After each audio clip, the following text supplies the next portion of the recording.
How's it going, Hardwood Nation? I'm your online host, Justin Holbrock, and joining me on the desk is Nelsonville-York reporter Michael Somrak. So Michael, NY season is over because they lost 60-43 to River Valley. So what happened to NY tonight? Well, Justin, River Valley came out of the gate strong with a 12-4 run, and that run was spurred by Jonathan Qualls.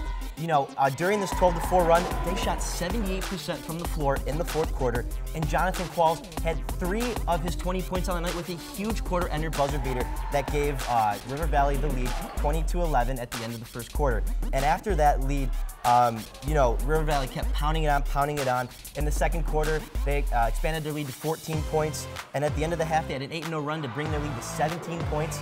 Going into halftime, Coach Jake Klein, though, he rallied the troops, and Nelsonville-York really came out a different team at the start of the second half. Nelsonville-York really pushed that full-court press, led behind leaders Colt Adams and Jeremy Warren, and they started out on a 10-1 run at the third quarter, brought that lead down to just 8 points, and you know, the first points for River Valley, they came with 53 seconds left in the third quarter on a nice find on a quick layup for River Valley. However, going into the fourth quarter, Nelsonville-York really couldn't continue this defensive push with the full court press, and you know, River Valley came out a huge run-up with themselves. You had Tyler Twyman, who had 2 and 1s later on in the fourth quarter. He had 8 points by himself on an 8-0 run.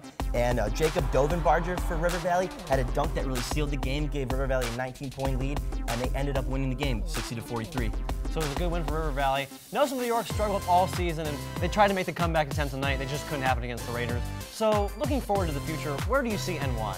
So looking forward to next season, you know, they're losing a plethora of seniors behind, you know, you have Colt Adams, you have Jeremy Warren, you have a lot of other role players, Braden Witham, the 6th man, who's really brought a lot of intensity to the team going throughout the season.